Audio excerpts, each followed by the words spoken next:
2023 was supposed to be a celebratory year for Disney, but instead the company just saw a complete disaster at the global box office, releasing one flop after another. The best they're able to achieve is barely make their money back and maybe a little bit more, but in total, some estimates say that they lost over $1 billion at the global box office on the movies that they released. That's not even counting the Disney Plus platform. And this is something that CEO Bob Iger has been struggling to try to defend against the public, not only to the public particularly, but more specifically to his shareholders.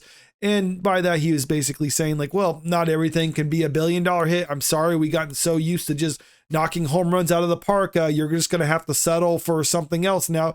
Never mind the fact that there's a huge difference between a $1 billion hit versus losing $1 billion on all your movies. But one thing is for sure that Disney is going to have to do something drastic if they want to correct course. And one of those big moves was announced earlier today. We got this article from Deadline talking about it.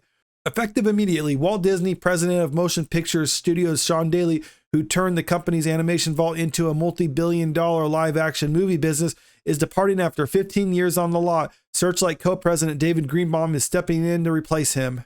I do feel I should point out that companies like Disney will replace their executives pretty often, so that's not necessarily indicative that there's a problem going on with Disney, but a lot of that is predicated on the nature in which someone is removed, determines whether or not the split was kind of amicable or if they was kind of blindsided by one party. Because in this situation, it does say in this article, there was buzz Baily was going to take over the top Netflix film job from Scott Stuber, who is departing the streamer, but that is not the case we hear. And in fact, a lot of other sources have also saying that he doesn't have any executive position lined up for any other company. So that kind of indicates that he wasn't expecting to be removed from the company, which is why I believe that this is Disney trying to shake things up and try to correct course, because what he's been responsible for overseeing hasn't been working out for the company. They do point out in this article a lot of the live action remakes that he's been overseeing. And while some of them have done good, like The Lion King, it points out Beauty and the Beast, Aladdin, Jungle Book, those movies are several years old at best. And a lot of the things with these companies is, okay, you did good in the past, but what have you done for me lately? And unfortunately, as of late, a lot of the live action remakes haven't been performing too well. At least the last couple they've had have been bombs at the box office. And not only that, but audiences are kind of growing tired of them too. And this is something that they really just cannot contend with right now, because there's this big battle going on within the company where you got investors trying to fight for control of the board, actually trying to go directly to the shareholders, because you got this vote coming up in the next couple months where they're trying to out some of the board members and get Nelson Peltz and some of his allies on board so that they can actually more directly control the future of what Disney's going to be doing. Because we got this article from the Hollywood Reporter that came out earlier talking about what's going on over there.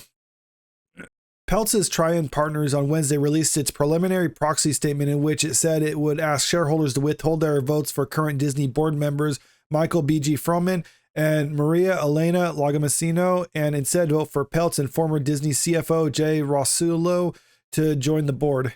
In that letter, Nelson Peltz goes into details about why he wants to replace the two board members that he does. I'm not going to go into too many specifics because I already did a video about it on this channel, but just kind of sum it up, he was saying that Froman doesn't really have any qualifications to be on the board, and the only reason he's there is because his wife is personal friends with Bob Iger's wife, and that's pretty much it. Then for Lagomasino, he's basically saying that she's only has a career in wealth management, and the only thing she's done of note for Disney was facilitating the bonuses for some of the executives, including Bob Iger's bonus when he facilitated the purchase of Fox. And other than that, these two board members are useless, and that's why Nelson Peltz wants them replaced. And he's saying he wants to get Disney back on track by essentially kind of revitalizing that creative spark that made them the entertainment powerhouse that they used to be, because right now they've pretty much fallen into a rut where they lack the creativity that they once had, and they've just been kind of remaking stuff and making endless sequels and whatnot. And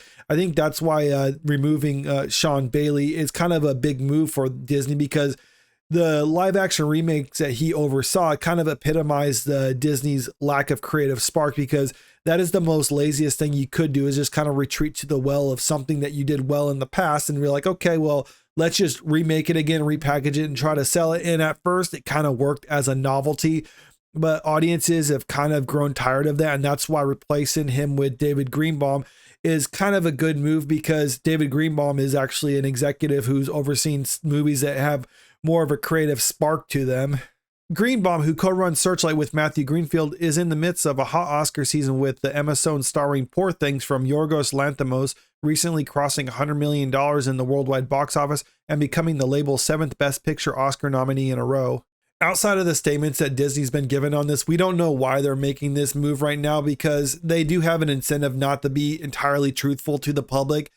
But I just couldn't help but notice the timing of this seems suspicious because of the vote coming up for the shareholders in regards to how they're going to handle the board members, because usually that's kind of an uneventful affair. But this year with Nelson Peltz going at it, trying to get his people on the board and then Disney trying to defend their seats, this almost feels like Disney extending an olive branch to the shareholders by saying like, yeah, we acknowledge that things haven't been going too great in the last couple of years, but we're making moves to try to correct course. So just give us another chance. Now, whether this works or not remains to be seen, but this doesn't feel like just regular company shakeup where it's like, yeah, he decided to go, we let him go, it's an amicable split. This feels like more of a, I don't know, a desperate move on the part of Disney to try to fix something that everyone knows is broken, but no one seems to be acknowledging. But still, when you're watching it from the outside, it looks like Disney is scrambling to try to fix the problem.